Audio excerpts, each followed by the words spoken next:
কে কে এই ভয়ানক মূর্তিধারী পিশাচী? আশেপাশের পরিবেশে একটা হাড় কাঁপানো হিমশীতল ভাব আমি অনুভব করলাম, যেন চামড়া মাংস ভেদ করে ঠান্ডা হাওয়া হাড় অব্দি কাঁপিয়ে দিয়ে যাচ্ছে।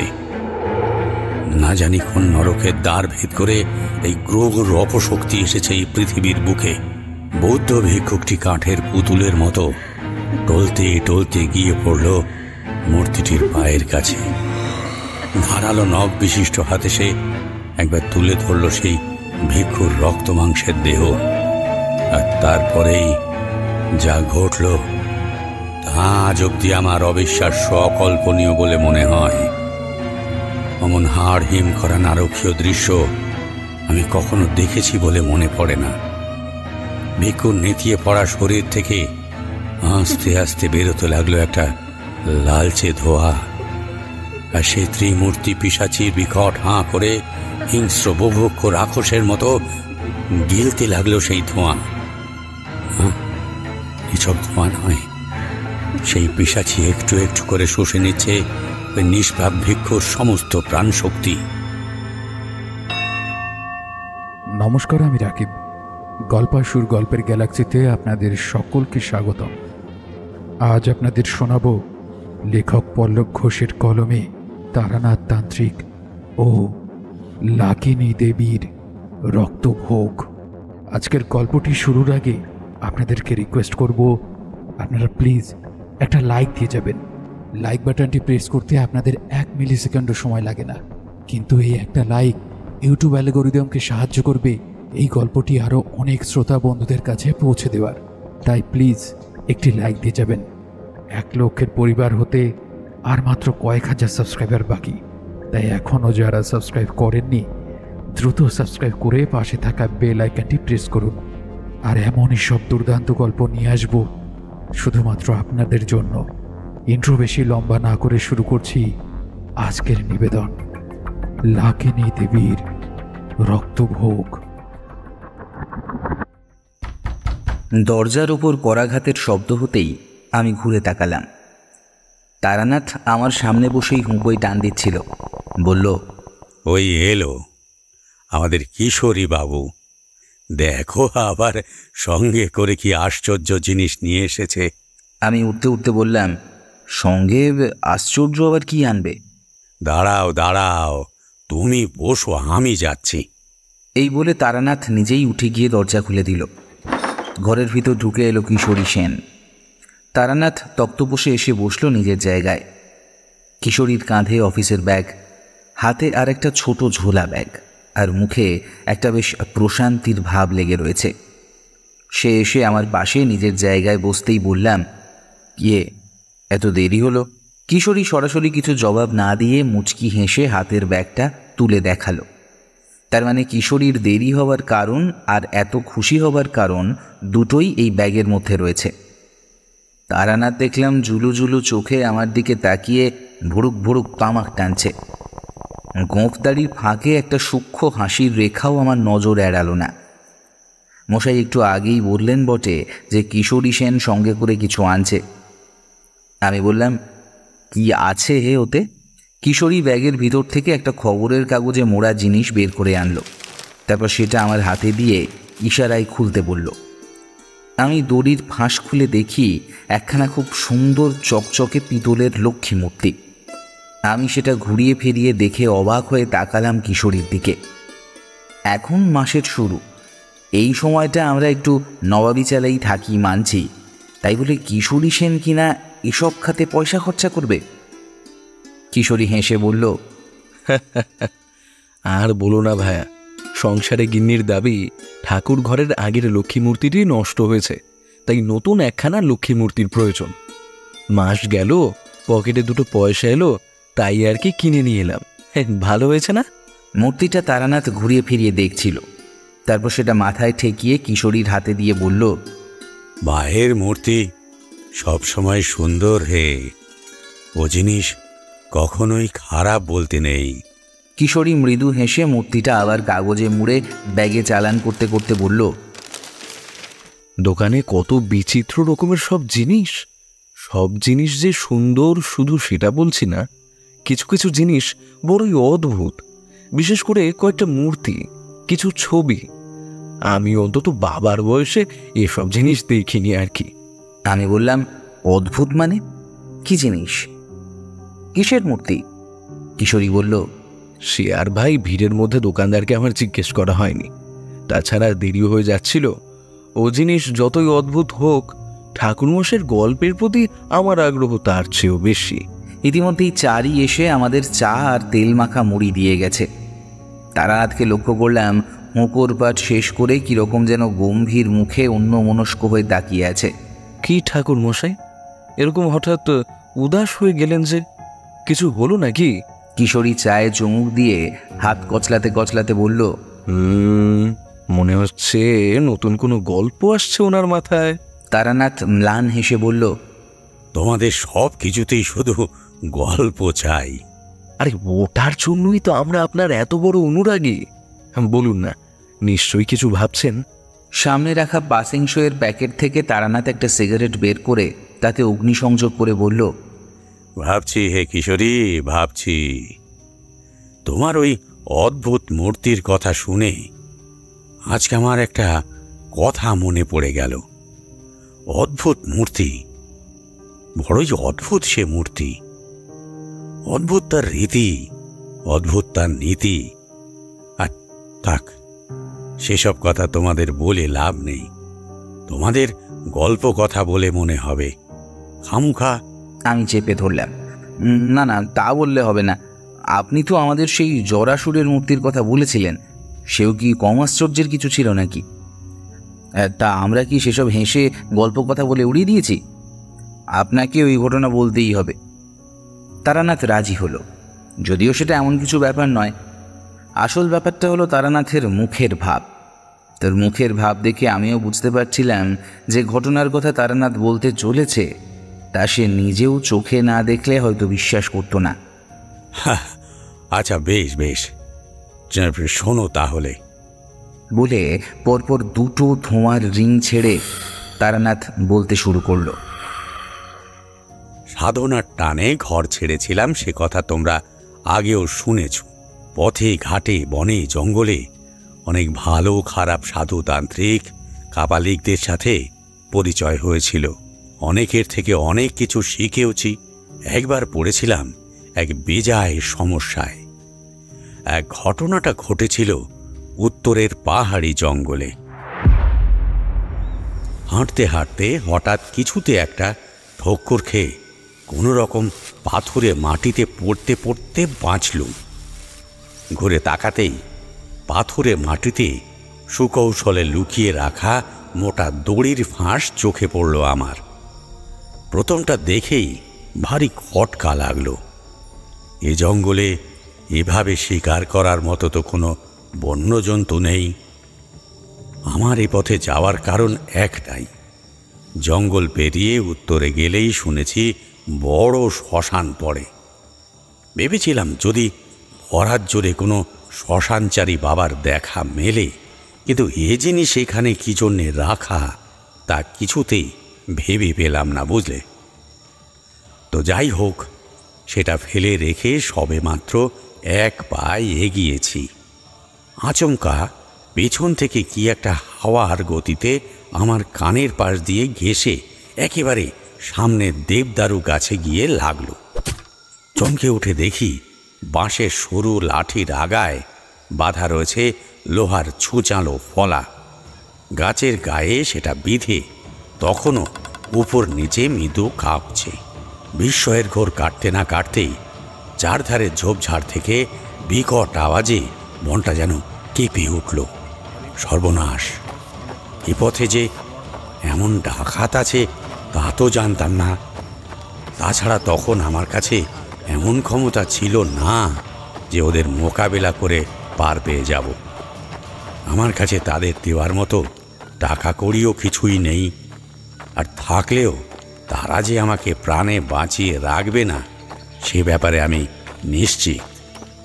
তবুও বনটা বেশ ঘন, বড় গাছে ঢাকা, আর এদিকে সন্ধ্যাও হয়ে আসছে। এই সুযোগ নিয়েই আমাকে এদের হাত থেকে পালাতে হবে। পেছনে 3 দিক থেকে ঝোপঝাড় তন্ন তন্ন করে বিকট উল্লাসে দলের লোকজন ছুটে আসছে। আমি মোটামুটি বড় গাছগুলোর মধ্যে যতটা পারা যায় নিজেকে আড়াল করে ছুটতে লাগলাম। অন্ধকার, বিপদসংকুল এবড়ো খেবড়ো রাস্তা, ছুটতে ভারী সমস্যা। পেছন থেকে লুটেরা দল চিৎকার ও অকথ্য ভাষায় গালাগালি করতে করতে আমার দিকে ধেয়ে আসছে। তাদের লক্ষ্যের ভুলেই হোক বা ঈশ্বরের কৃপাতেই আমার গা ঘেঁষে আরও 2-3টে বাঁশের খোঁজ পেছন থেকে এসে আশেপাশের গাছে বিঁধে গেল। ছুটতে ছুটতে আমি অনবরত ইষ্টমন্ত্র জপ করছি। এ যাত্রায় বাঁচিয়ে দাও হে ভগবান, এ যাত্রায়। ভয়ে আতঙ্কে দৌড়োদৌড়ির কয়েক পরিশ্রমে ততক্ষণে আমি গলদঘর্ম হয়ে উঠেছি। বুকের ভেতরে হৃৎপিণ্ডটা যেন সদ্য খাঁচায় বন্দি বন্য পাখির মতো লাফালাফি করছে। সুযোগ পেলেই যেন পাঁজর ফাটিয়ে বেরিয়ে আসবে। বারবার মনে হতে লাগলো অতৃপ্ত অশরীরীর অপেক্ষা এই রক্ত মাংসের মানুষগুলো যেন বেশি রক্তলোভী পিশাচ। এদের মনেও দয়া মায়ার লেশ মাত্র নেই। কোনো প্রক্রিয়া করে এদের সরানোর পরিস্থিতিও এখন নয়। অন্ধকারে ছুটতে ছুটতে বার কয়েক গাছের ডালে গায়ে ঠোকর খেলাম। বন যেন আর শেষ হতে চায় না। মৃত্যু ভয়টাকে যেন প্রতি মুহূর্তে দ্বিগুণ তিনগুণ গতিতে বাড়িয়ে দিচ্ছে পেছন থেকে ভেসে আসা হুঙ্কার, হুমকি, ধরপাকড়ের চেষ্টায় চলতে থাকা অকথ্য গালিগালাজ। আচমকা কিছুতে একটা হোঁচট খেয়ে মাটির ওপর হুমড়ি খেয়ে পড়লাম। আগেই বলেছিলাম পাথরে এবড়ো খেবড়ো মাটি, উঁচু নিচুতে যে সেরকম কিছুতেই একটা ঠোক্কর লেগেছে তাতে সন্দেহ নেই। তবে পড়লাম সামনের একটা বড় ঝোপের ওপরেই। এতেই যা রক্ষে, না হলে ওই পাথরের ওপর পড়লে ডাকাত দলের ধরার আগেই আমার মাথাটা চৌচির হয়ে যেত। তবে আঘাত যে পেলাম না তা কিন্তু নয়। শক্ত কিছুতে হাঁটুটা ঠুকে গিয়ে মাথার ব্রহ্মতালু অবধি যেন ব্যথায় টনটনিয়ে উঠল। মাথার ওপর একটা প্রবল ঝাঁকুনি অনুভব করলাম। ক্লান্তিতে, বেদনায়, অনেক কষ্টে গোঙানি দিয়ে মাথা তুললাম আস্তে আস্তে। কিন্তু সামনের দৃশ্য আমার মনে নতুন করে বিস্ময় সঞ্চার করল বই কি। যে ঝোপটার উপর আমি পড়েছি সেখান থেকে হাত পা চেকে এগিয়ে সামনে আলো অন্ধকারে কেউ যেন দাঁড়িয়ে। মাথা তুলে বসে তাকে চাক্ষুষ করবার ক্ষমতাও যেন আমার নেই। তবু বুঝতে পারছি সে আমার দিকেই তাকিয়ে, যেন এতক্ষণ ধরে এই অন্ধকার জঙ্গলে যা করছে তার সবটাই তার জানা। আস্তে আস্তে শরীরটা ঘোরাবার চেষ্টা করলাম, কিন্তু পারলাম না। কিসের একটা প্রভাবে যেন আমার সারা শরীর পাথরের মূর্তির মতো অবশ হয়ে গিয়েছে। অসহ্য বেদনা গ্রাস করেছে সারা শরীরে। মনে হচ্ছে আমি জ্ঞান হারাবো। তবু জ্ঞান চেতনা যতটুকু যা সজাগ ছিল তা দিয়েই বুঝতে পারলাম এতক্ষণ আমার পিছু পিছু বন জঙ্গল দাপিয়ে ছুটে আসা একাধিক পায়ের শব্দ থেমে গিয়েছে। কেন জানি না মনে হচ্ছে জঙ্গলের ভেতর এতক্ষণ ছড়িয়ে থাকা আতঙ্কটাকে অন্য কিছু একটা অধিগ্রহণ করেছে। কে ওই ব্যক্তি? কে? সে কি আমার রক্ষক নাকি ভক্ষক? ডাকাত দলের হুঙ্কার তো আর কানে আসছে না। তবে কি ধীরে ধীরে আমার চেতনা লোপ পেতে বসেছে? চোখ ধীরে ধীরে বুঝে এলো, তবে কি মৃত্যুর আগে মানুষের এমনটাই হয়? তবে অজ্ঞাতের উপস্থিতিজনিত একটা অপার্থিব পবিত্রতা আমি যেন টের পেয়েছিলাম। শেষ মুহূর্তে মনে হলো আবারও কিছু একটা ধূপধাপ পায়ের শব্দ আমার কানে ভেসে আসছে। তবে সেগুলি আর আমার পেছনে নয়, আমার থেকে দূরে দূরে সরে যাচ্ছে। আমি জ্ঞান হারালাম। জ্ঞান যখন এলো, নিজেকে আবিষ্কার করলাম কয়েকটা উৎসুক মুখের নিচে। সকলেই প্রবল বিস্ময়ে আমার দিকে তাকিয়ে। আস্তে আস্তে আমি মাথায় হাত দিয়ে উঠে বসলাম। লক্ষ্য করলাম আমার মাথায় আর হাঁটুতে কাপড় বাঁধা। শরীরে একটু ব্যথা রয়েছে বটে। চারিদিকে তাকিয়ে যতটা খেয়াল হলো, একটা বেশ চওড়া উঁচু টিলার উপরে আমি আছি। পাশে 3টে ছোট ঝুপড়ি মতো ঘর। জ্বলছে বড় বড় 2টো অগ্নিকুণ্ড। গেরুয়া বসন পরা জনা 5 যুবা আমাকে ঘিরে হাঁটু মুড়ে বসেছে। আস্তে আস্তে বললাম, আমি কোথায়? যুবকদের একজন বলল, যাক, আপনার তাহলে জ্ঞান ফিরেছে, এই অনেক। কোনো চিন্তা নেই, আপনি এখন গুরু বাবার আশ্রয়ে নিরাপদে আছেন। এই মহিপাল, তুমি গিয়ে গুরু বাবাকে খবর দাও, বলো এনার জ্ঞান ফিরে এসেছে। মহিপাল নামে আর একটা যুবক উঠে চলে গেল। আমি মাথায় হাত দিয়ে কিছুক্ষণ বসে রইলাম। ভাববার চেষ্টা করলাম আমার সাথে ঠিক কি কি হয়েছিল। হ্যাঁ, সেই ডাকাতের দল, তারা যে আমাকে ধাওয়া করে এসেছিল। চড়তে চড়তে আমি বনের মধ্যে পড়ে জ্ঞান হারাই। তারপর আর কিছু মনে নেই আমার। যুবকটি আমার কাঁধে হাত রেখে বলল, এখন একটু সুস্থ বোধ করছেন তো? আমি মাথা নেড়ে সম্মতি জানালাম। যুবকরা এবার উঠে দাঁড়ালো। দেখি মহিপাল এগিয়ে আসছে এদিকে, সাথে আর একজন মানুষ। লম্বা ফর্সা চেহারা, মাথায় বড় চুলের জটা, বুক অবধি নেমে এসেছে ঘন দাড়ি, পরনে রক্তাম্বর আর গায়ে জড়ানো সাদা কাপড়। চোখে মুখে একটা অপার্থিব দীপ্তি লেগে আছে।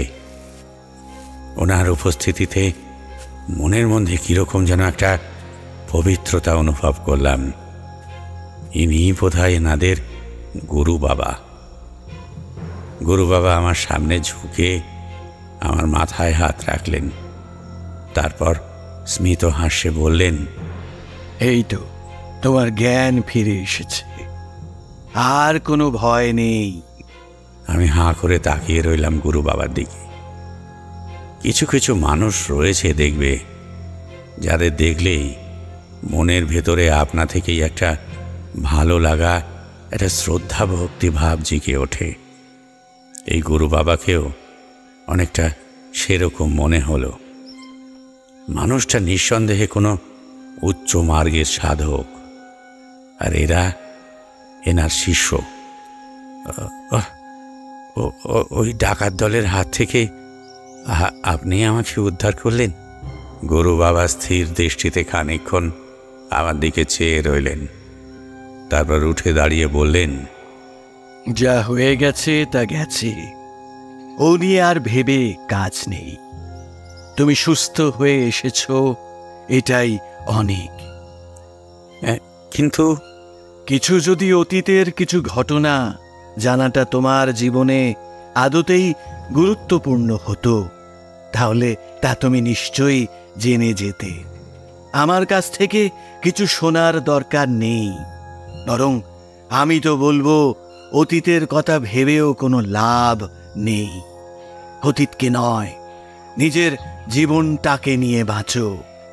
শুভ শক্তি তোমাকে রক্ষা করেছেন, এটাই কি যথেষ্ট নয়? এইটুকু বলে গুরু বাবা চলেই যাচ্ছিলেন। আমি উঠে দাঁড়িয়ে বললাম, কিন্তু আমার ত্রাণকর্তাকে জেনে তার প্রতি একটা কৃতজ্ঞতা তো জ্ঞাপন করাই যায়। গুরু বাবা আমার দিকে ঘুরে তাকালেন, তারপর মৃদু হেসে বললেন, ঈশ্বর তার সন্তানকে রক্ষা করবেন, এ তো স্বাভাবিক। এজন্য তাকে তোমার মনের কথা কি জানাবে তা মন খুলে জানাও। সেজন্য তো তোমার অতীতকে জানার দরকার নেই। তুমি যে এখানে এভাবে আছো, সেটাও তেনারই পরম আশীর্বাদে। তিনি সকলের রক্ষাকর্তা, তিনি মঙ্গলময়। তুমি আমি তো কেবল উপলক্ষ মাত্র। কি বলো? এইটুকু বলে গুরু বাবা চলে গেলেন। সেদিন থেকে জঙ্গলের উত্তরে ওই টিলার ওপর গুরু বাবার অস্থায়ী আশ্রমে আমার ঠাঁই হলো। হঠাৎ মাঝপথে তারানাথকে থামিয়ে কিশোরী ধাঁই করে বলে বসল, আচ্ছা ঠাকুর মশাই, ওই গুরু বাবাই ছিলেন আপনার রক্ষাকর্তা, যিনি আপনাকে ওই ডাকাত দলের হাত থেকে বাঁচিয়েছিলেন? তারানাথ কিছু না বলে কেবল মৃদু ঘাড় নাড়ল।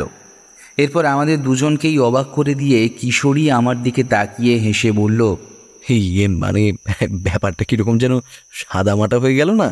গুরু বাবা ডাকাতদের কিভাবে পরাস্ত করলেন, একটা বেশ জমজমাট মার কাটকাট লড়াই হলো, এরকম কিছু একটা হলে ভালো লাগতো বেশ। সর্বনাশ করেছে। তারানাথের সামনে তারানাথের গল্প নিয়ে এমন মন্তব্য! একে মা মনসা, তাই আবার ধুনোর গন্ধ। তারানাথ বেদম চোটে সিগারেটের ফিল্টার ছাইদানিতে গুঁজে বলল, দেখো বাপু, নিজের জীবনের অভিজ্ঞতা যতটুকু আমার জানা আছে, আমি দেখেছি ততটুকুই বলছি। এটা নিশ্চয়ই আর তোমাদের মনোরঞ্জন করবার জন্য নাটক নয় যে যে যা হোক একটা গল্প বানিয়ে মার কাট লড়াই জুড়ে দেব। এখন তো মনে হচ্ছে আমার এই সব কথা তোমরা গাল গল্প ভেবেই নিচ্ছ। তা বিশ্বাস করবে নাই যখন, তো শুনতে চাও কেন? হ্যাঁ, কিশোরীটাও হয়েছে বেজায় বদ।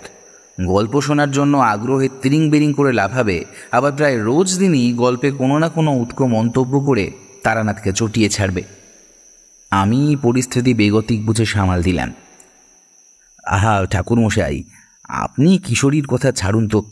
ও বলছিল যে যদি গুরু বাবার সেই অলৌকিক ক্ষমতা আপনিও দেখতে পেতেন এবং সেটা আমাদের বলতেন, তাহলে ব্যাপারটা আরও বেশ ভালো লাগতো আর কি।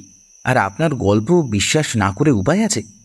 তারপর কিশোরীর দিকে ঘুরে বললাম, এই ভাই, সেই ঠাকুরমশাইয়ের মুখে কৈখালির মাঠে কালভৈরবের কথা শুনেছিলে মনে আছে? উনিও তো এমন সমস্যা থেকে এভাবেই ওনাকে বাঁচিয়েছিলেন। আর তাছাড়া উনি পড়ে জ্ঞান হারিয়েছিলেন। কি করে দেখবেন কি হলো না হলো? ঠাকুরমশাই, আপনি কিশোরীর কথা ছাড়ুন তো, বলুন তারপর কি হলো? তারানাথ একটু যেন ঠান্ডা হলো মনে হলো। পাসিং শোয়ের প্যাকেট থেকে আরেকখানা সিগারেট বের করে বলল, বলা যায় না বাপু। তোমরা নিঘাত ভাবো যে এই বুড়ো তোমাদের কি না গল্প কথা শুনিয়ে চলেছেন। যাক, ছাড়ো সেসব। তো যে কথা বলছিলাম তোমাদের, সেই দিন থেকে গুরু বাবার কাছেই থাকতে শুরু করলাম।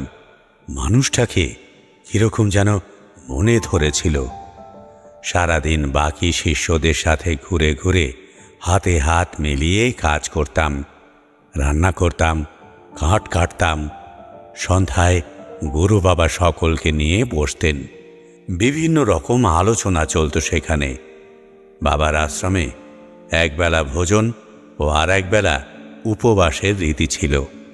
তাতে অবশ্য আমার কোনো সমস্যা ছিল না। রাতে বাকি শিষ্যরা ঝোপড়ির ভেতরে চলে গেলেও গুরু বাবা একাই অনেক রাত অবধি ধুনি জ্বালিয়ে বসে থাকতেন। আমারও ঘুম আসতো না মাঝে মাঝে।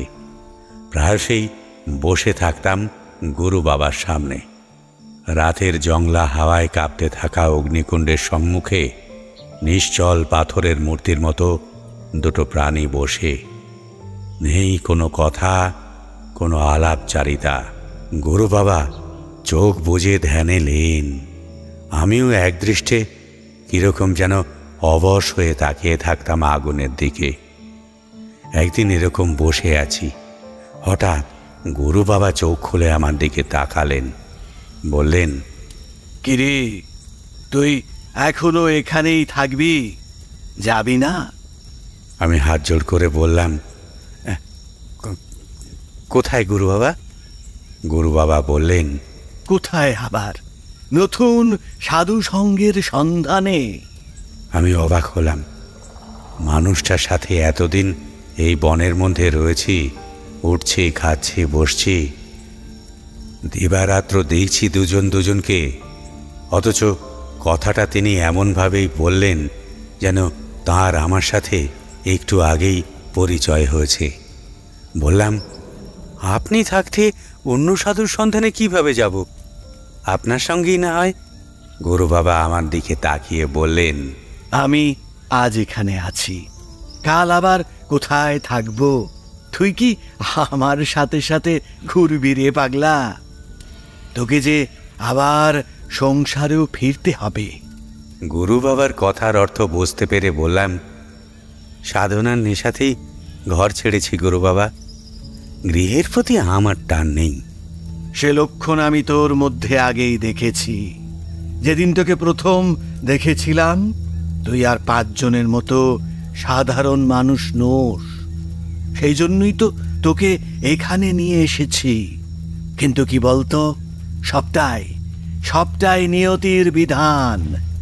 অনেক কিছু থাকলেও এ পথে তোর যাত্রা কোনো দিনই সম্পূর্ণ হবে না।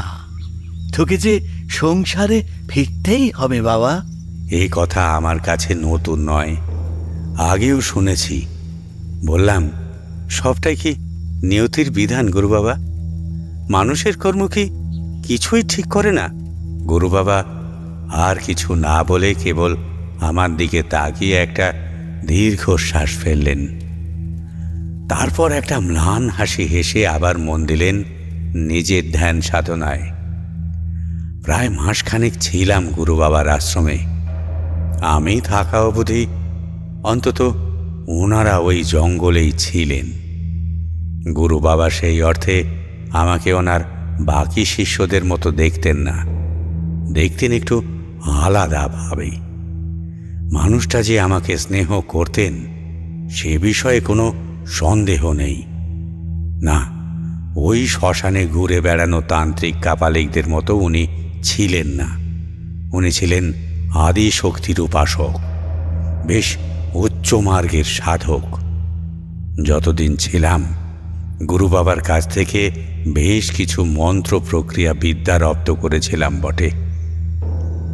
বেশ ভালো মতোই নির্ঝঞ্ঝাটে দিন কাটছিল। হঠাৎ একদিন বাবাকে দেখে একটু যেন অস্বাভাবিক ঠেকল। কেমন যেন মনে হচ্ছিল উনি কোনো বিষয়ে বেশ চিন্তিত। বাকি শিষ্যদের এ বিষয়ে জিজ্ঞাসা করলাম। অবশ্যই তাদের মতো গুরু বাবা নাকি চিন্তা করবার মতো মানুষই নন। কোনো সমস্যা হলে সমাধান তিনি নিজেই বাতলে দেন। তবুও আমার ঠিক কেমন যেন মন মানল না। রাতে আলাপ আলোচনার সময়তেও গুরু বাবাকে বারবার অন্যমনস্ক হতে দেখলাম। শিষ্যরা যে যার শুতে চলে গেল। আমি বাবাকে সে ব্যাপারে শুধলাম। বাবা প্রথমটা আমাকে কিছুই বললেন না, যদিও সেটাই স্বাভাবিক। তবুও আমি হাল ছাড়লাম না। শেষটায় তিনি বললেন, সমস্যা তো একটা আছে, তার কি সমাধান তুই করতে পারবি? আমি বললাম, আমার কতটুকু বা ক্ষমতা বাবা, তবে হ্যাঁ, আপনি বললে সমস্যার মোকাবেলা করতে চেষ্টা করার কোনো ত্রুটি রাখব না। গুরু বাবা গম্ভীর মুখে বললেন, সমস্যা কি তা পুরোপুরি আমিও জানি না রে, কারণ আমি নিজেই কেবল গত রাতে একটু স্বপ্ন দেখেছি মাত্র। তবে আমি নিশ্চিত আমার এই স্বপ্ন নিছক স্বপ্ন নয়। কি স্বপ্ন বাবা? তার আগে তোমায় একটা ঘটনা বরং বলি, শোনো।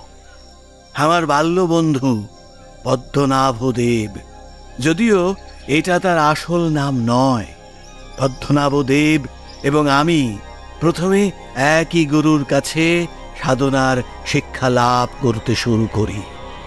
গুরুর আশ্রমে ছেলেবেলাটা আমাদের দুজনের বেশ ভালোই কাটছিল। আমরা ছিলাম তোমার মতোই, সংসারে মন ছিল না, সাধনার টানে ঘর ছেড়েছিলাম। কিন্তু সমস্যা এলো অন্য দিক থেকে। পদ্মনাভদেব আর আমাদের গুরুজির মধ্যে কি এক বিষয়ে বিবাদ বাঁধল। সে বিবাদ এতটাই চরমে উঠল যে পদ্মনাভদেব রাগে আশ্রম ছেড়ে বেরিয়ে গেল। গুরুজি অবশ্য পরে এ নিয়ে বহু অনুশোচনা করেছিলেন। তবে পদ্মনাভদেব আর ফিরে আসেনি। আমার সাথেও তার যোগাযোগ আর বিশেষ ছিল না। শুধু মাঝে একবার শুনেছিলাম সে ধর্মান্তরিত হয়ে বৌদ্ধ ভিক্ষুক হয়েছে। তখন থেকেই সে এই নাম ধারণ করেছিল। পদ্মনাভদেবের পাণ্ডিত্য ছোট থেকেই ছিল প্রশংসনীয়।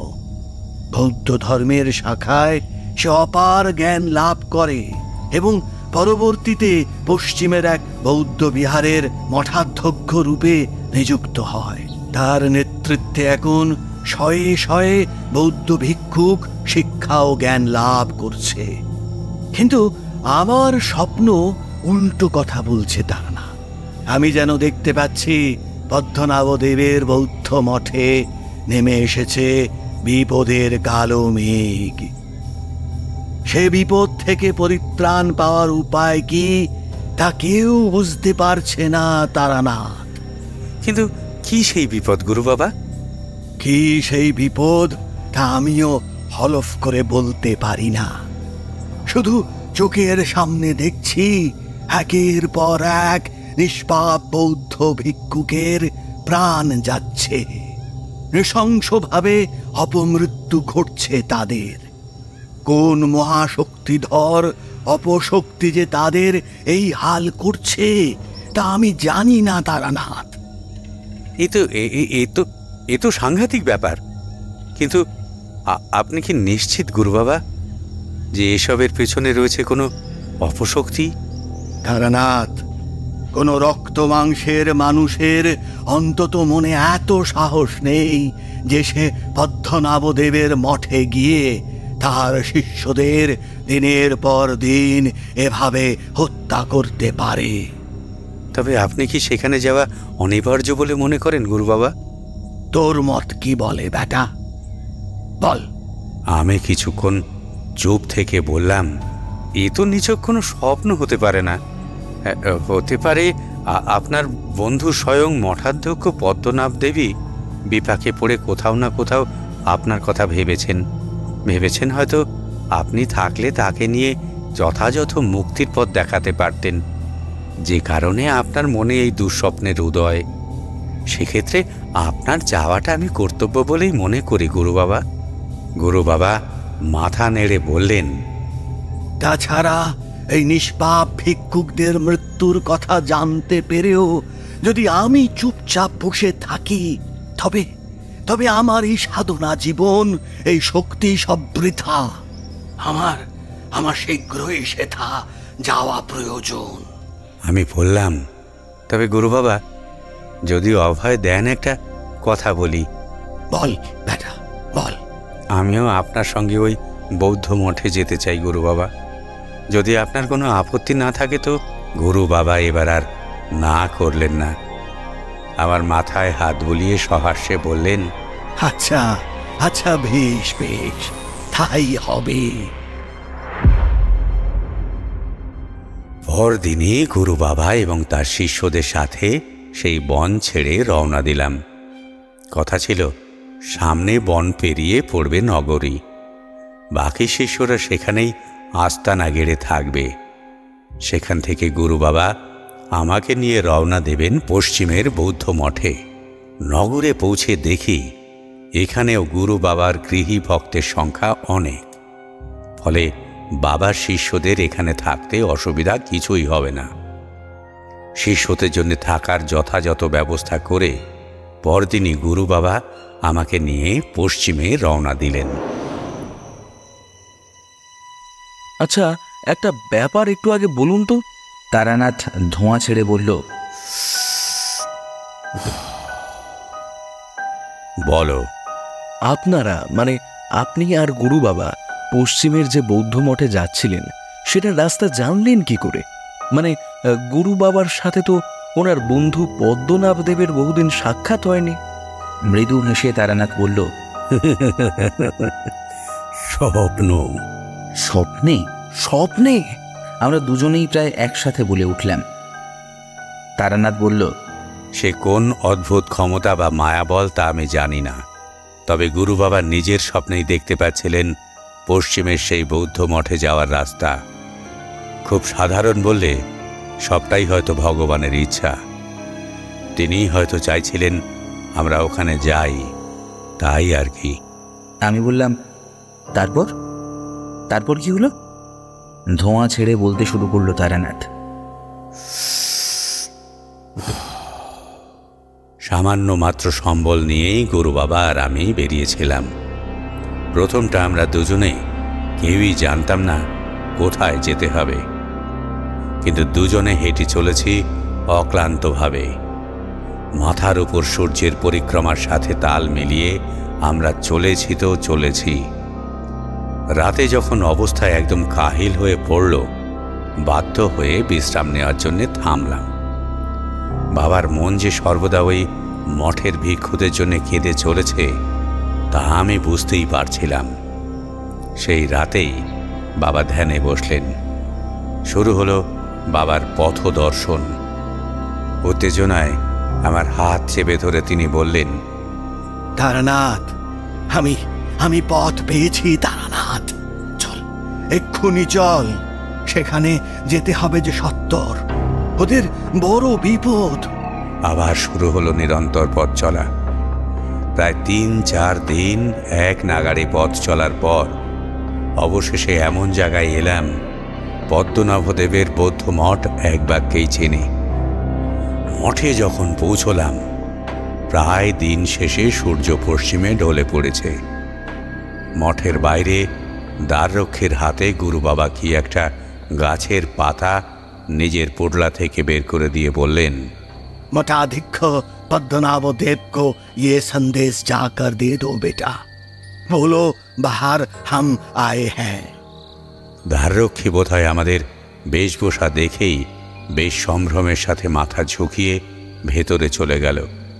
আমি বললাম, ওই পাতাটা কি? গুরু বাবা বললেন, আমার আর পদ্মনাভদেবের একমাত্র সংযোগ স্থাপনের চিহ্ন। আমি নিশ্চিত আমার এ বার্তা ও এখন ঠিক বুঝতে পারবে। ঝিরঝিরে হাওয়ায় ঘরে ফেরা পাখির দল ডানা মেলেছে সন্ধ্যার আকাশে। মঠের ভেতর থেকে ঢং ঢং করে একটা বেশ গুরু গম্ভীর ঘণ্টার ধ্বনি ভেসে আসছে। একটা নিঝুম নিস্তব্ধ পবিত্রতা অনুভব করলাম আশেপাশের পরিবেশ জুড়ে। গুরু বাবা দেখলাম পায়ের কাছে কিছু একটা মাটি আঙুল দিয়ে তুলে নিয়ে নাকের কাছে ধরলেন, ঘ্রাণ নিলেন। তার মুখের অভিব্যক্তি বলে দিল তার দুশ্চিন্তার কোনো ভুল নেই। এই মঠের মাথায় ঘনিয়েছে বিপদের কালো মেঘ। কিছুক্ষণ পরেই দ্বাররক্ষী হন্তদন্ত হয়ে ছুটে এসে আমাদের ভেতরে আসার জন্য বলল, आइए आइए गुरुजी, अंदर आइए। आचार्य जी आप लोगों के लिए बहुत देर से इंतजार कर रही है।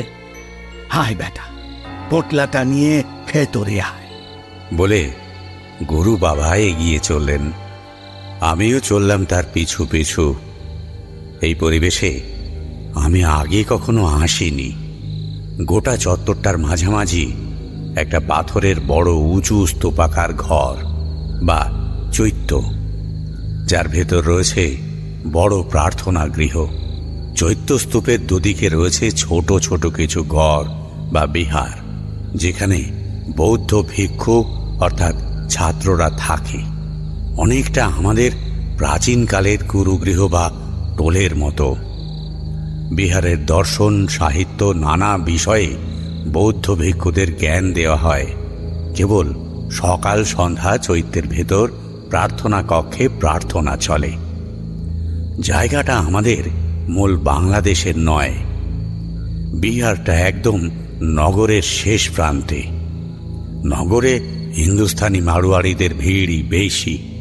আমরা ভেতরে গিয়ে দেখি চৈত্যের দরজার সামনে একটা মৃদু হলুদ আলোর নিচে দাঁড়িয়ে একজন মানুষ। উচ্চতায় গুরু বাবার মতোই, গায়ের রং একটু মাজা, মুখ মাথা সব মোড়ানো, গায়ে জড়ানো কিশোর বর্ণের আলখাল্লার মতো উপরিবাস। নিঃসন্দেহে ইনি এই বৌদ্ধ মঠের মঠাধ্যক্ষ আচার্য পদ্মনাভদেব। গুরু বাবা গিয়ে দাঁড়ালেন আচার্যর সামনে। কারোর মুখেই কোনো কথা নেই, দুজনে কেবল শান্তভাবে তাকিয়ে রয়েছেন দুজনের দিকে। ক্ষণিকের স্তব্ধতা যেন নিমেষের মধ্যেই দুজনের চোখে আনন্দাশ্রু হয়ে ধরা দিল। বাল্যবন্ধুকে ফিরে পাওয়ার আনন্দ, বিচ্ছেদের পর পুনর্মিলনের আনন্দ। গুরু বাবা আমার সাথে আচার্যের পরিচয় করিয়ে দিলেন। আচার্যকে প্রণাম জানালাম। আচার্য পদ্মনাভদেব হিন্দি বাংলা অনেক ভাষাতেই কথা বলতে পারতেন। জন্মসূত্রে তো তিনি এই বাংলাদেশেরই ছেলে। আমাকে দেখে তিনি বেশ খুশি হলেন, মাথায় হাত রেখে বললেন, বেটা, তোমার মধ্যে আমি সেই নিজের আশ্রম জীবনটা আর একবার দেখতে পাচ্ছি।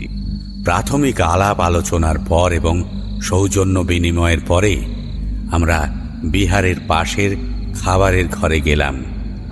আমাদের জন্য বৌদ্ধ মঠের নিয়ম অনুযায়ী বিশেষ নিরামিষ ভোজের আয়োজন হলো। আচার্য নিজে দাঁড়িয়ে থেকে আমাদের খাবারের সবকিছু তদারকি করলেন।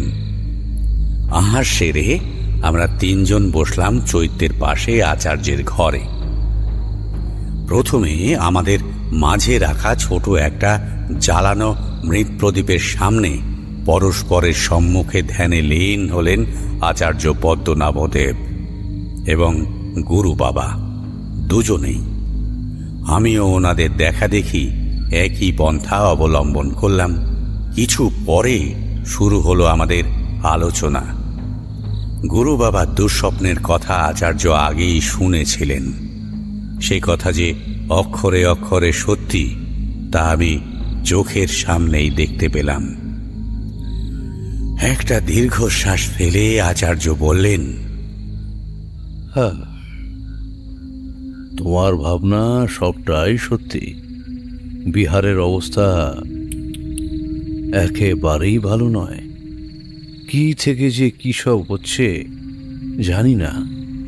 গুরু বাবা বললেন, তোমার মতো মানুষের নেতৃত্বে থাকা এই বিহারে কে সব করছে?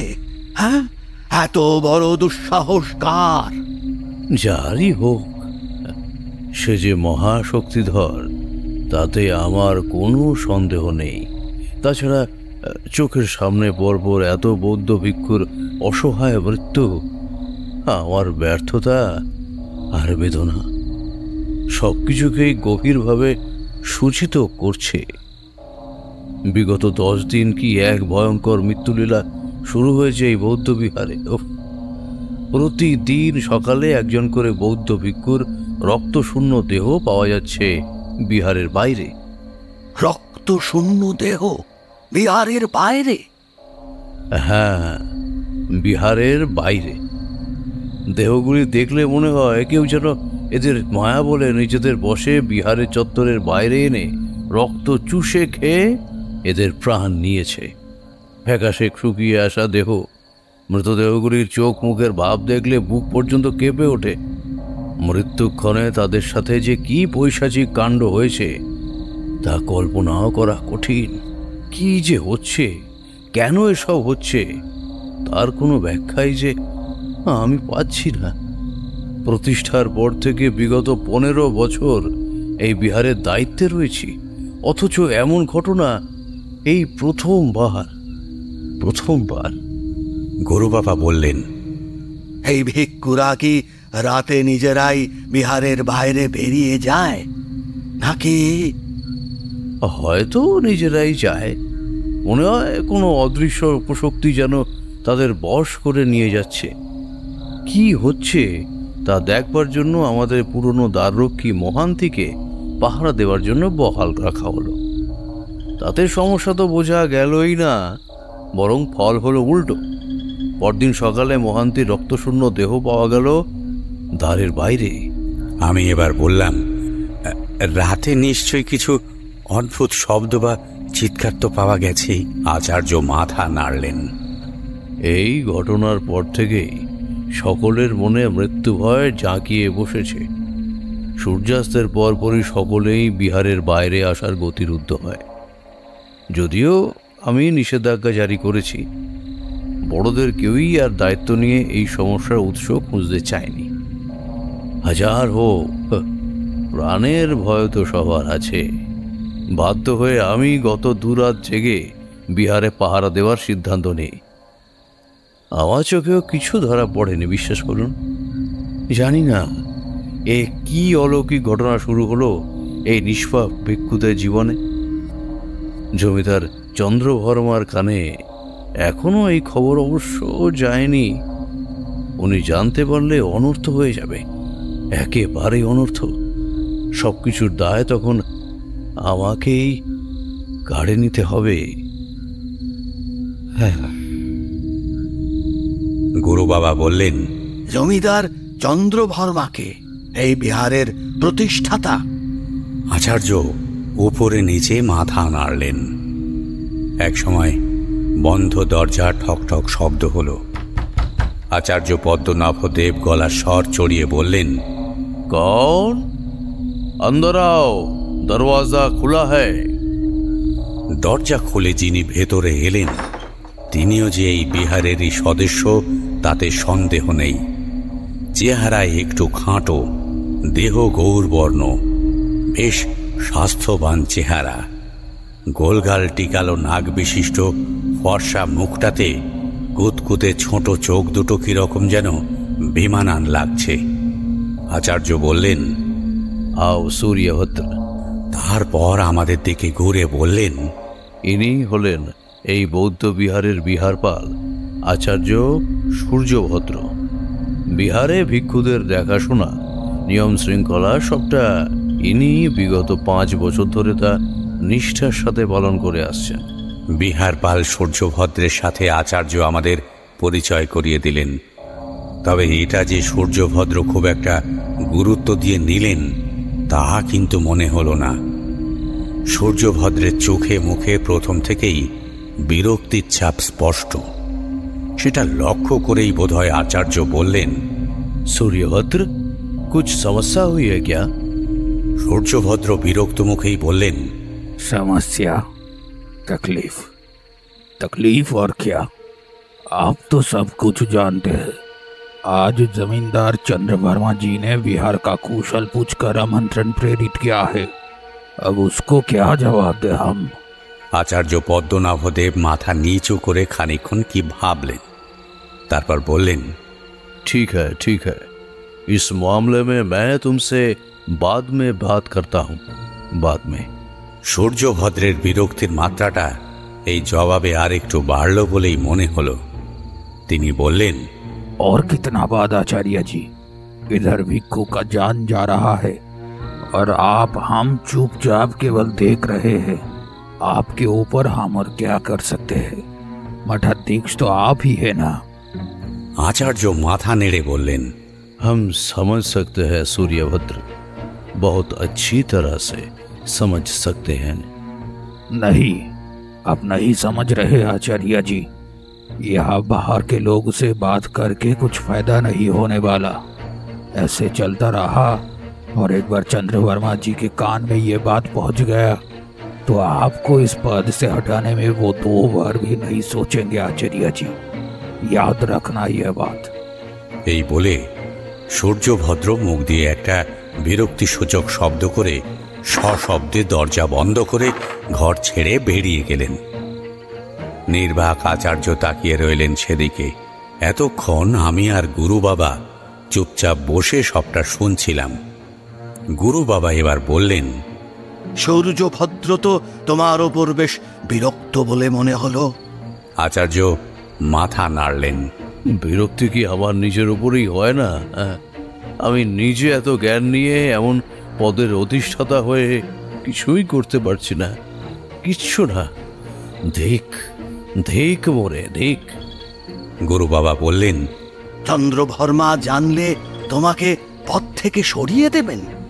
আচার্য পদ্মনাভদেব ম্লান হেসে বললেন, প্রধান নিয়ে আমি ভাবি না। এই নিষ্পাপ ভিক্ষুদের জীবন রক্ষাই এখন আমাদের একমাত্র উদ্দেশ্য। রাতে খাওয়া দাওয়ার পর আচার্যের ঘরের পাশেই একটা ঘরে আমাদের শোবার ব্যবস্থা হলো, বুঝলে। তবে যেটা আমরা তিনজন ঠিক করলাম তা হলো তিনজনেই একসাথে ঘুমোবো না, পালা করে রাত জাগতে হবে।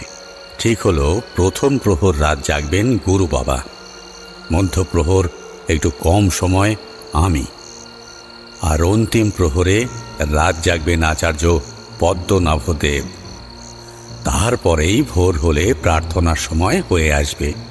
আমাদের ঘর ছিল দোতলায়, সেখান থেকে বারান্দায় দাঁড়িয়ে মোটামুটি বিহারের 2 তলা ভালোই দেখা যেত। কথা মতো আমি আর আচার্য ঘরে শুয়ে রইলাম। ঘরের বাইরে অতন্দ্র প্রহরীর মতো পাহারায় রইলেন গুরু বাবা। শুয়ে সারাক্ষণ কেবল এপাশ ওপাশ করে গেলাম, ঘুম হলো না কিছুতেই। সব সময় মনে হতে লাগলো আজ কিছু না কিছু একটা হবে এই বৌদ্ধ বিহারে, খুব ভয়ঙ্কর কিছু। নানা কথা ভাবতে ভাবতে কতটা সময় যে কেটে গেল খেয়াল নেই।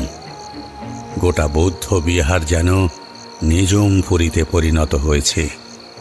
এতটাই নিস্তব্ধতা যে একটা পিন পড়লেও তার শব্দ শোনা যাবে। শেষটায় আর শুয়ে থাকতে না পেরে বাইরে এলাম। পেছনে হাত জড়ো করে সামনের রহস্যে ঘেরা আধারের দিকে তাকিয়ে গুরু বাবা না ঘুরেই বললেন, কি ঘুম আসছে না? আমি বললাম, আপনি আপনি বিশ্রাম নিন বাবা, আমি পাহারায় আছি। দীর্ঘ শ্বাস ফেলে গুরু বাবা বললেন, বিশ্রাম? আর বিশ্রাম হবে না তারানাথ। বাবা যেতে চান না, তবুও আমার পীড়াপিড়িতে শেষটায় যেতে বাধ্য হলেন। কেবল যাওয়ার আগে নিজের হাতের একটা রুদ্রাক্ষ মালা আমার হাতে জড়িয়ে দিয়ে বললেন, এটা রাখো, অন্তত তোমার কোনো জীবনের ভয় থাকবে না। ঈশ্বর ঈশ্বর তোমার মঙ্গল করুক। আমার মাথায় হাত রেখে বাবা ভেতরে চলে গেলেন। আমি নিযুক্ত হলাম পাহারায়। শুধু পাহারা নয়, আমার মনে হলো গোপন পাহারার প্রয়োজন, যেন আমি সব কিছু দেখতে পেলেও কোনো কিছুই আমাকে সহজে দেখতে না পায়। প্রায় 1.5 ঘন্টা অপেক্ষা করেছি, বুঝলে। তারপরেও যখন কোনো কিছুই নজরে পড়ল না, দৈনিক ক্লান্তিতে আমার চোখও হয়তো একটু তন্দ্রাভাব এসেছিল। হঠাৎ একটা খুট শব্দে নড়ে চড়ে উঠলাম। নিঝুম রাতের শান্ত পরিবেশে শব্দটা যেন একটু জোরেই আমার কানে ঠেকল। আস্তে আস্তে বারান্দা দিয়ে মুখ বাড়ালাম। দেখি বাঁদিকের বৌদ্ধ বিহারের নিচে একটি কক্ষে হঠাৎ একটা আলো জ্বলে উঠেছে। কক্ষের দরজা খুলেই বাইরে এলো একজন। চিনতে কোনো ভুল হলো না, ইনি বিহার পাল সূর্যভদ্র। নতুন কিছু আবিষ্কারের উত্তেজনায় আমি তখন ফুটছি, হয়তো এইবার কিছু হবে। কিন্তু আমার সে উত্তেজনার আগুনে রীতিমতো জল ঢেলে বিহারপাল নিজের ঘরে ঢুকে দরজা বন্ধ করে আলো নিভিয়ে দিলেন। আবার সব চুপচাপ, কোথাও কেউ নেই। আবারও এভাবেই কেটে গেল আধ ঘন্টা। তবে মাঝে মাঝে কীরকম একটা বিশ্রী পোড়া গন্ধ নাকে আসছিল। এবার ঘটল সেই ঘটনা যার জন্যে আমার এখানে অপেক্ষা। আবার বিহারের দিক থেকে দরজা খোলার শব্দ কানে এলো। তবে এবার আর বিহার পাল নয়।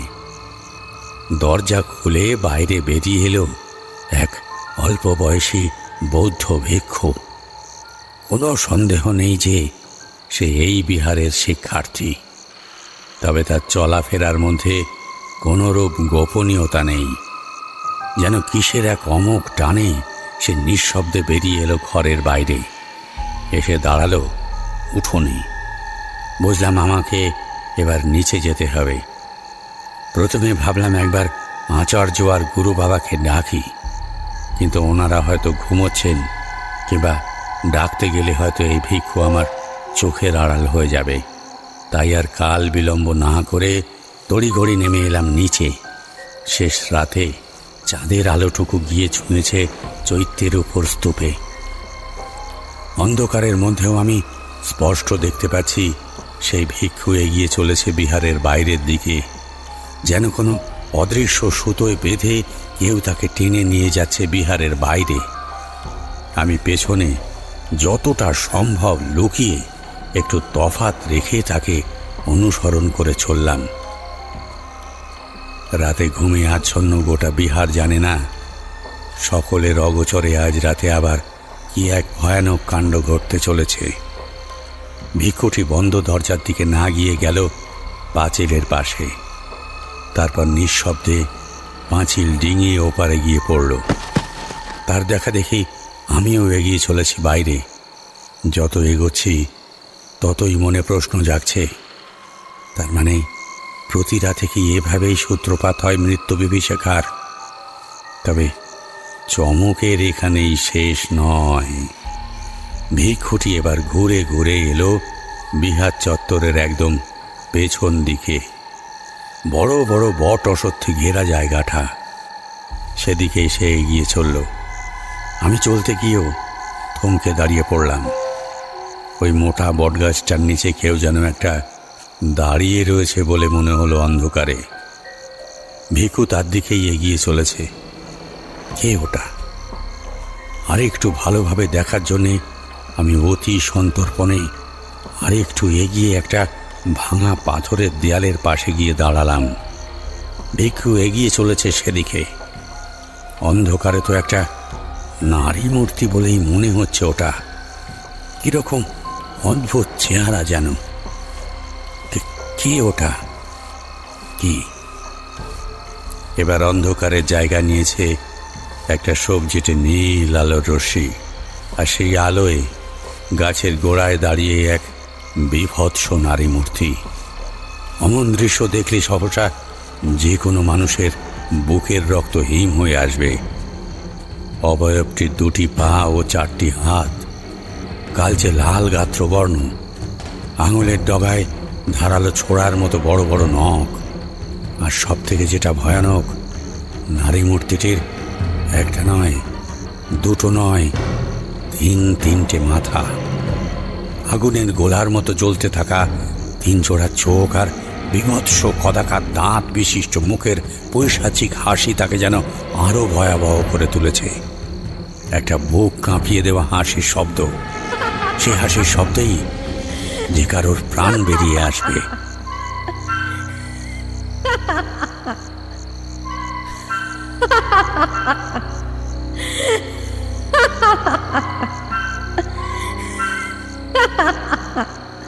কে কে এই ভয়ানক মূর্তিধারী পিশাচি? আশেপাশের পরিবেশে একটা হাড় কাঁপানো হিমশীতল ভাব আমি অনুভব করলাম, যেন চামড়া মাংস ভেদ করে ঠান্ডা হাওয়া হাড় অব্দি কাঁপিয়ে দিয়ে যাচ্ছে। না জানি কোন নরকের দ্বার ভেদ করে এই ক্রোর অপশক্তি এসেছে এই পৃথিবীর বুকে। বৌদ্ধ ভিক্ষুকটি কাঠের পুতুলের মতো টলতে টলতে গিয়ে পড়ল মূর্তিটির পায়ের কাছে। ধারালো নখ বিশিষ্ট হাতে সে একবার তুলে ধরল সেই ভিক্ষুর রক্ত মাংসের দেহ, আর তারপরেই যা ঘটল তা আজ অব্দি আমার অবিশ্বাস্য, অকল্পনীয় বলে মনে হয়। অমন হাড় হিম করা নারকীয় দৃশ্য আমি কখনো দেখেছি বলে মনে পড়ে না। ভিক্ষুর নেতিয়ে পড়া শরীর থেকে আস্তে আস্তে বেরোতে লাগলো একটা লালচে ধোঁয়া, আর সে ত্রিমূর্তি পিশাচির বিকট হাঁ করে হিংস্র বুভুক্ষ রাক্ষসের মতো গিলতে লাগলো সেই ধোঁয়া। নিছক ধোঁয়া নয়, সেই পিশাচি একটু একটু করে শুষে নিচ্ছে ওই নিষ্পাপ ভিক্ষুর সমস্ত প্রাণ শক্তি। প্রতি রাতে কি ভয়ানক মৃত্যু বিভীষিকার ছায়া নেমে আসে এই বৌদ্ধ বিহারের উপর, আমি তখন চাক্ষুষ করতে পেরেছি। এর বিরুদ্ধে লড়াই করার কোনো পন্থাই আমার জানা নেই। কে এই পিশাচি? কোথা থেকে সে এলো তাও জানি না। ভয়ে, বিস্ময়ে, আতঙ্কে অবশ হয়ে পাথরের মূর্তির মতো আমি কেবল প্রত্যক্ষ করছি সামনের বিভীষিকা। আমার সামনে ভিক্ষুর ক্রমশ কাঁপতে কাঁপতে প্রাণহীন হয়ে আসা, শুকিয়ে আসা দেহটা নীল হয়ে এলো। ওই ত্রিমূর্তি পিশাচি এই বৌদ্ধ ভিক্ষুর প্রাণ শোষে খেয়েছে। হঠাৎ আমার চেতনা ফিরল একটা প্রচণ্ড উষ্ণ অনুভূতিতে। আমার হাতের বাঁধা সেই রুদ্রাক্ষের মালা ক্রমশ গরম হয়ে লাল হয়ে উঠেছে। বুঝলাম সেখানে আর এক মুহূর্ত দাঁড়িয়ে থাকা মানে বিপদকে নিজের কাছে ডেকে আনা।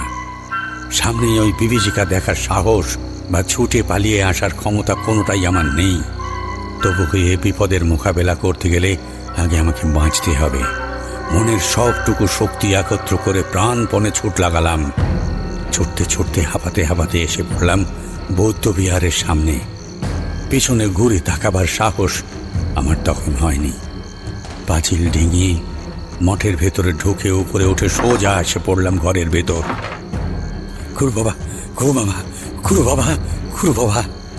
গুরু বাবা ছুটে এলেন। তারানাথ! কিন্তু আমার আর তখন কিচ্ছু বলার ক্ষমতা নেই। গলা শুকিয়ে কাঠ হয়ে এসেছে, ঘেমে নেই, অস্থির হয়ে উঠেছে সারা শরীর। আমি জ্ঞান হারালাম। জ্ঞান যখন এলো ধর্মর করে উঠে বসলাম। চারিদিকে তাকিয়ে দেখি আমি মঠের ভেতরের ঘরের মধ্যেই আছি। সকালে গড়িয়ে বেলা হয়ে গিয়েছে অনেকক্ষণ। বাইরে বেরিয়ে এসে যা দৃশ্য দেখলাম তা অবশ্য আমার কাছেই প্রত্যাশিত। মঠের সকল লোকদের ভিড়, মাঝখানে শোয়ানো রয়েছে এক বৌদ্ধ ভিক্ষুর মরদেহ। এ দেহ আমি চিনি। এই নারকীয় হত্যালীলা আমি আগের রাতে সশরীরে সচক্ষে দেখেছি।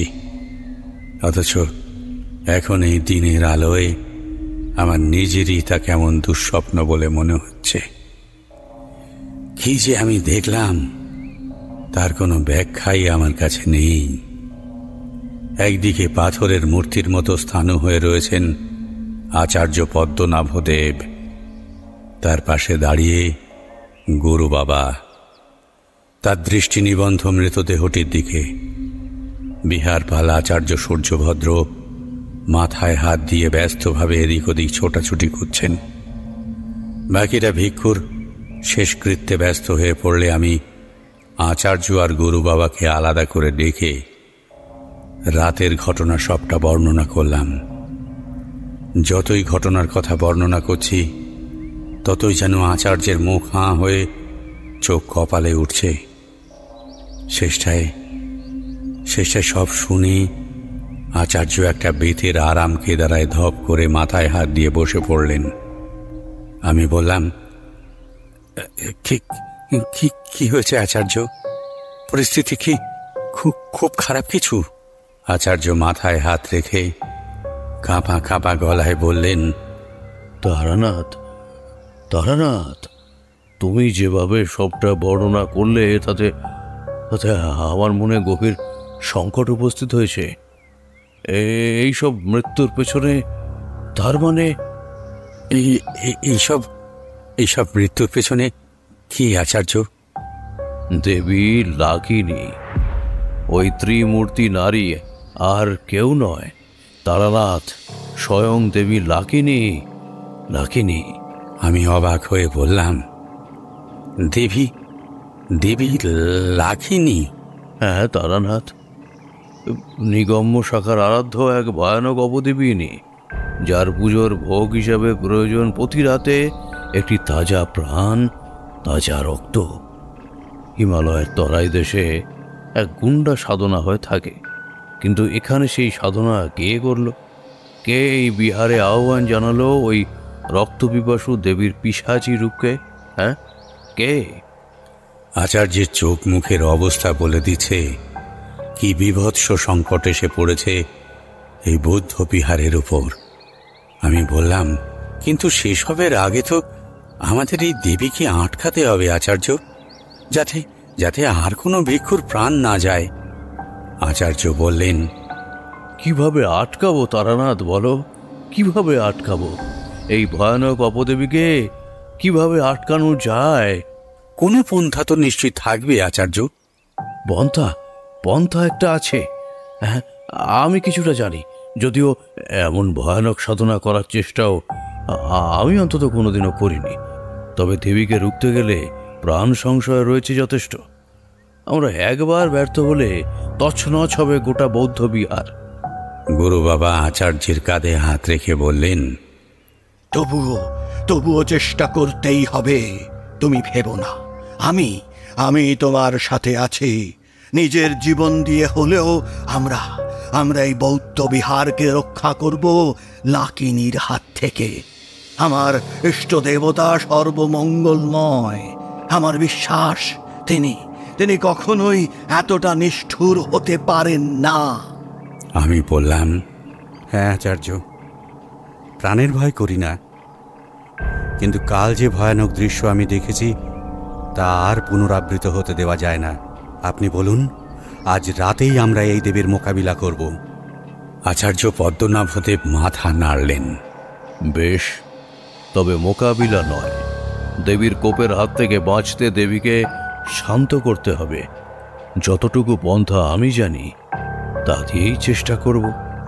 তবে একটা কথা, এই কাজ কেবল করব আর জানব আমরা তিনজন।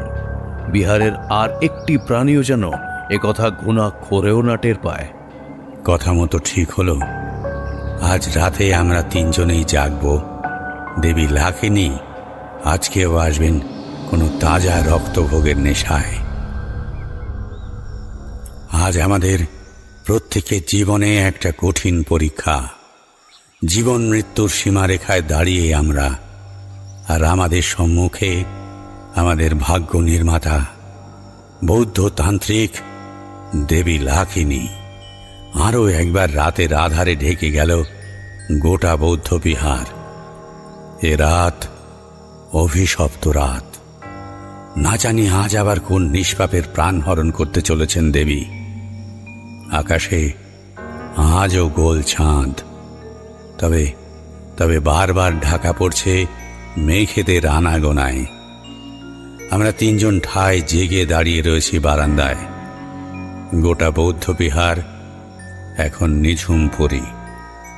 তবে আমাদের মন অন্য একটা ব্যাপারে সন্দিহান। যদিও সে নিয়ে আমি আচার্যকে কিছুই বলিনি, সেটা একবার পরীক্ষা করে দেখতে দোষ কি?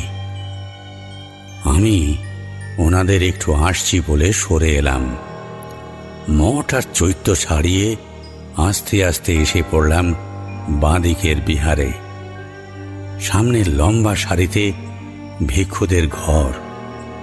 একটা থামের আড়ালে দাঁড়িয়ে আমি চুপচাপ অপেক্ষা করতে লাগলাম। প্রায় আধ ঘন্টা এভাবে থাকার পর আমার অপেক্ষা শেষ হলো। আগের মতোই একটা বন্ধ ঘরের দরজার তলা দিয়ে আলোর রেখা বাইরে এসে পড়ল। ঘরের ভেতর কিছু তো একটা হচ্ছে। আমি গুটি গুটি পায়ে দরজার সামনে এসে দাঁড়ালাম। এটা বিহারপাল সূর্যভদ্রের ঘর। দরজার একটা ছোট্ট ফুটো দিয়ে চোখ রাখার চেষ্টা করলাম। ভেতরে একটা হলদিটে আলো জ্বলছে। মোমবাতি কয়েকটা জ্বলছে বলে মনে হলো। যত দূর দেখতে পাচ্ছি দরজার দিকে পিঠ করে কেউ বসে রয়েছে মেঝেতে, পরনে রক্তাম্বর। ইনি তো আচার্য সূর্যভদ্র। আচমকা আমার পায়ের ওপর অন্ধকারে ইঁদুর জাতীয় কি একটা প্রাণী এসে পড়তেই আমি চমকে লাফিয়ে উঠলাম। আমার অসাবধানতাতেই আমি হুমড়ি খেয়ে দরজা খুলে পড়লাম ঘরের ভেতরে। এবার ঘরের পরিবেশ চোখে পড়ল আমার। মেঝের উপর অদ্ভুত সব নকশা। একটা ষড়কোণ চিত্রকে ঘিরে অঙ্কিত একটি বৃত্ত। তার 6 কোণে জ্বলছে 6টি মোমবাতি। সামনে রাখা একটা বড় লোহার বাক্স। ঘরের ভেতরের ব্যক্তি ততক্ষণে উঠে ঘুরে দাঁড়িয়েছেন। হ্যাঁ, বিহারপাল আচার্য সূর্যভদ্র। আমাকে দেখেই সূর্যভদ্রের দুই চোখ ক্রোধের আগুনে যেন দপদপ করে জ্বলে উঠল। তিনি বললেন, इतनी रात को तुम्हें मेरे घर में घुसने का इजाजत किसने दिया? আমি অবশ্য তাতে ভয় পাওয়ার লোক নয়। বললাম, আপ ক্যা কর রাহা হ্যায়? কौन सी गुप्त साधना है ये? লাকিনী দেবী কি? রাগে গর্জন করে উঠলেন সূর্যভদ্র। शैतान लड़का, तू मुझसे पूछ रहा है? तुझे तो मैं मौत के घाट उतार के रहूंगा। এই বলে পাশে রাখা একটা মোমবাতি তুলে নিয়ে বিড় করে কি একটা মন্ত্র পড়ে সেটা আমার দিকে ছুঁড়ে মারলেন সূর্যভদ্র। এমন সময় পেছন থেকে কেউ যেন আমাকে হেঁচকা টান দিল। ঘুরে দেখি স্বয়ং আচার্য পদ্মনাভদেব। আমাকে সরিয়ে এক হাতে লুফে নিয়েছেন সেই মোমবাতি। পেছনে দাঁড়িয়েছেন গুরু বাবাও। সূর্যভদ্রের চোখ তখন কপালে উঠেছে। হয়তো এটা তিনি আশা করেননি। আচার্য ধিক্কারের সাথে বললেন, छी छी छी छी सूर्यभद्र, इतना नीच हो गए हो तुम, इतना गिरा हुआ इंसान हो, इतना नीच। किसके लिए ये सब कर रहे हो तुम? बताओ, बोलो, किसके लिए? খিলখিলিয়ে হেসে উঠলেন সূর্যভদ্র। तुम्हारा वो पद के लिए, तुम्हें यहाँ से हटाने के लिए और उस प्रज्ञा पारमिता की पवित्र ग्रंथ के लिए मैं सब कुछ कर सकता हूँ। ये लाकिनी साधना कौन सी बड़ी बात हुई? রাগে ফেটে পড়লেন আচার্য। और मैं जिंदा रहते हुए ये हरगिज होने नहीं दूंगा, हरगिज नहीं। तुम अब जिंदा रहोगे तब ना। लाकिनी तुम सबको अब निगल लेगी। আচার্য চমকে উঠলেন। তার মানে এই শয়তান সূর্যভদ্র আজ রাতেও জাগিয়ে তুলেছে ওই রক্তখেকো অপশক্তিকে। গুরু বাবা রাগে ছুটে গিয়ে চেপে ধরলেন সূর্যভদ্রের গলা। दुष्ट, अब देख मैं तेरी क्या हाल करती हूँ, देख। छोड़ दो मुझे छोड़ दो। সূর্যভদ্রকে এরপর আর ছেড়ে দেওয়া যায় না। গুরু বাবা কি এক প্রক্রিয়ায় সূর্যভদ্রের সব ছটফটানি বন্ধ করে তাকে এক প্রকার কাঠের পুতুলের মতো করে বসিয়ে দিলেন মেঝেতে। বললেন, আপাতত আমি ওই স্তম্ভন ক্রিয়ায় একে কাবু করে দিয়েছি। এখন আমাদের কাজ দেবী লাকিনীকে আটকানো। সামনে রাখা সেই লোহার বাক্সের ঢাকনা ততক্ষণে নড়তে শুরু করে দিয়েছে। আচার্য পদ্মনাভদেব দরজা বন্ধ করে আমাদের দুজনকে নিয়ে বৃত্তের চারিদিকে গোল হয়ে বসলেন। আমি চেষ্টা করছি যতদূর করার। তোমরা ইষ্টদেবতার জপ করো, ইষ্টদেবতার জপ। আমি আর গুরু বাবা ইষ্ট দেবতার জপ শুরু করলাম। আচার্য হাতে একটা পুঁথির মালা নিয়ে সেটাকে একটা একটা করে ঘোরাতে লাগলেন। এদিকে লোহার ঢাকনা ধমাধম শব্দ করে একবার খুলছে, একবার বন্ধ হচ্ছে। কিছু পরেই কানে এলো লোহার বাক্সের গায়ে নখের আঁচড়ের গা রিরি করা শব্দ। জেগে উঠেছে দেবী লাকিনীর পিশাচী রূপ। তার রক্তভোগ চাই। সহসা খুলে গেল বাক্সের ঢাকনা। একটা সবজেটে নীল আলো স্ফুরণ বেরিয়ে এলো ভেতর থেকে। গোটা ঘরের পরিবেশ যেন মুহূর্তে হিমাঙ্কের নিচে নেমে গেল। ভেতর থেকে একটা নখ বিশিষ্ট হাত উঠে এসে চেপে ধরল বাক্সের কানা। এক এক করে 4 হাত, পা, তারপর 3টি বিভৎস মাথার সেই পিশাচ বেরিয়ে এলো বাক্সের বাইরে। দেবী লাকিনী। গোটা বিহার যেন এই ক্রূর নারকীয় শক্তির অট্টহাসিতে কেঁপে উঠল। আমি স্তম্ভিত হয়ে চেয়ে রইলাম সেদিকে। বিভীষিকারও যে এক বর্ণাতীত সৌন্দর্য আছে তাই প্রথম অনুভব করলাম। এদিকে আচার্য তখনও জপ চালিয়ে যাচ্ছেন। গুরু বাবা নিজের মন্ত্র বলে আগুনের এক বলয় তৈরি করেছেন নিজের সামনে।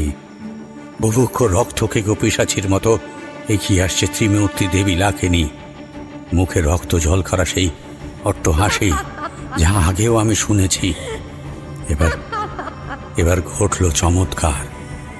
আচার্য পদ্মনাভদেব সামনে পুঁথির মালা আর একটা কি মোটা বই তুলে মন্ত্রপাঠ করতে লাগলেন। कपाल शूल धारिण्य कृष्णाक्ष च नाति संयुता किरीटी हारे केऊर कांची नपुरभूषण लाकिन्यग्रस्थिता হঠাৎ একটা চোখ ধাঁধানো আলোক রশ্মি কোথা থেকে যেন উদ্ভাসিত হয়ে ভাসিয়ে তুলল গোটা ঘরটা। জগতের আর সবকিছু বাদ দিয়ে কেবল আমার কানে আসছে আচার্যের সেই মন্ত্রপাঠ। চোখের সামনে আর কিছুই দেখতে পাচ্ছি না। কানে এলো একটা বিকট পৈশাচিক চিৎকার, আর তারপরেই সব শান্ত, সব কিছু। চোখ খুলে দেখি আচার্য পদ্মনাভদেব লুটিয়ে পড়েছেন মাটিতে। গুরু বাবা তখনও মন্ত্রপাঠ করে চলেছেন। অপশক্তির প্রভাব হয়তো সেদিনের মতো কেটে গিয়েছে। আমরা ছুটে গিয়ে তুলে ধরলাম আচার্য পদ্মনাভদেবকে।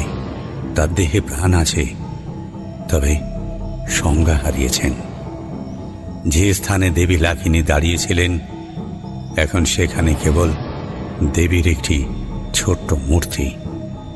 অভিনব, ভয়ঙ্কর সুন্দর সেই 3 মাথাওয়ালা মূর্তি। অমন মূর্তি আমি আগে দেখিনি, বুঝলে। দেবী শ্যামবর্ণা, বাসন্তী বসন ও প্রভূত অলঙ্কারে অলঙ্কৃতা। 4 হাতে বজ্র, শক্তি অস্ত্র আর শক্তি মুদ্রা। নাভিপদ্মে আসনায়িনী বৌদ্ধ তান্ত্রিক দেবী লাখিনী, বৌদ্ধ বজ্রযান শাখার তান্ত্রিক গোষ্ঠীর আরাধ্য দেবী লাখিনী। তারানাথ থামল। দ্বিতীয় সিগারেট নিঃশেষ করে সেটাও মুজে দিল ছাইদানির মধ্যে। আমি আর কিশোরী তখনও বিহ্বল হয়ে তাকিয়ে আছি তারানাথের দিকে। তারানাথ বলে চলল, দেবী লাখিনীর ব্যাপারে পরে আমাকে কিছুটা বলেছিলেন গুরু বাবা। হিন্দু শাস্ত্র মতে মানব দেহের সুষুম্না অক্ষ বরাবর রয়েছে 7টি মূল চক্র, মূলধারা থেকে সহস্রধারা অবধি। প্রতিটি চক্রের অধিষ্ঠাত্রী একজন যোগিনী, আর নাভি চক্র তথা মণিপুরা চক্রের অধিষ্ঠাত্রী যোগিনী হলেন এই লাখিনী দেবী। তিব্বতী বৌদ্ধ শাখার যে সাধকরা বজ্রযান মতে সাধনা করেন, তাদের এক গোষ্ঠী হল নিগম্য সম্প্রদায়। এনাদের আরাধ্যা দেবী হলেন দেবী লাখিনীর তান্ত্রিক রূপ। কথিত আছে যে কোনো দুঃসাধ্য কাজ সহজসাধ্য করতেই এই সাধনা, তবে সেটা করতেও দেবীকে ভোগ দিতে হয়। আর দেবীর ভোগ হল প্রতিদিন নতুন তাজা রক্ত, নতুন একটি প্রাণ। আমি বললাম, কিন্তু সূর্যভদ্র এই সাধনা করলেন কেন? শুধু কি মঠাধ্যক্ষ পদ পাওয়ার জন্য? সেই তো বটেই, তারানাথ বলল। তাছাড়া তাহার ইচ্ছা ছিল বৌদ্ধ শাখার সর্বজ্ঞান সমন্বিত পুঁথি প্রজ্ঞা পারমিতা করায়ত্ত করা। আচার্য পদ্মনাভদেব থাকতে সে জিনিস তার সাধ্য ছিল না। তাই আচার্য পদ্মনাভদেবকে দায়িত্বহীনতার দায়ে বিতাড়িত করতেই এই পন্থা অবলম্বন করেন সূর্যভদ্র।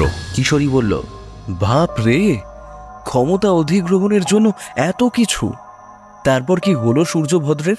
তারানাথ মৃদু হেসে বলল, আচার্য পদ্মনাভদেব ঠিক করেছিলেন জমিদার চন্দ্রভার্মার সাথে আলোচনা করে দেবী লাখিনীর মূর্তিকে তিব্বতে হস্তান্তরিত করার এবং দুষ্ট সূর্যভদ্রের বিরুদ্ধে উপযুক্ত ব্যবস্থা নেওয়ার।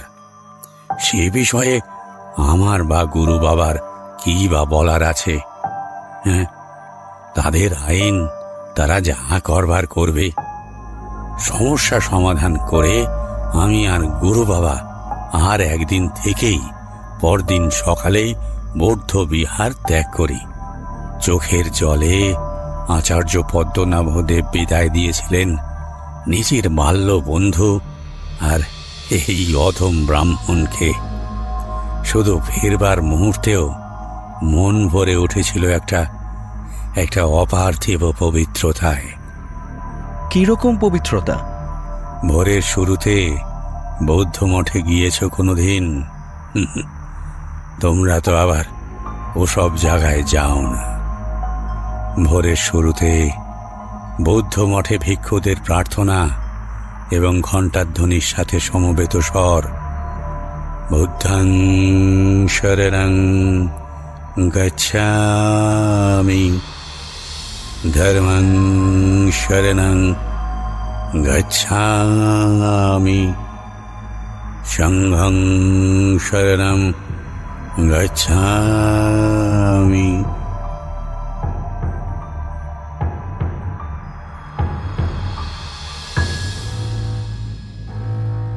শেষ হলো আমাদের আজকের নিবেদন। লেখক পল্লব ঘোষের কলমে তারানাথ তান্ত্রিক ও লাকিনী দেবীর রক্তভোগ। বিভূতির ভূমিকায় ছিলেন পিনাকি, তারানাথ তান্ত্রিকের ভূমিকায় আস্তিক মজুমদার, কিশোরীর ভূমিকায় অভিক, অন্যান্য মূল চরিত্রে রাজ, পার্থ, নীলাঞ্জন, অঙ্কন, ঋতদীপ, দুর্বা এবং আমি রাকিব। সমগ্র সম্পাদনায় সৌরিন, নির্দেশনা, প্রচ্ছদ নির্মাণ এবং সূত্রধারের ভূমিকায় আমি রাকিব। গল্পটি কেমন লেগেছে অবশ্যই কমেন্ট করে আমাদেরকে জানাবেন। যদি ভালো লাগে লাইক, শেয়ার, সাবস্ক্রাইব করে পাশে থাকা বেল আইকনটি প্রেস করতে ভুলবেন না। গ্রামের মধ্যে রয়েছে একটি মজে যাওয়া পচা বিল, কিন্তু রাত্রিবেলা হলেই সেই বিলের ধারে যেই যায় সে আর জীবিত ফেরে না। এমনই একটি ভয়ঙ্কর বিলের গল্প শুনতে বাদিকের গল্পটি ক্লিক করে শুনতে পারেন। লেখিকা সুদেশনা ঘোষের কলমে নাটা বামুনের বিল। তাহলে দেখা হচ্ছে পরবর্তী নিবেদনে। শুনতে থাকুন গল্পাসুর।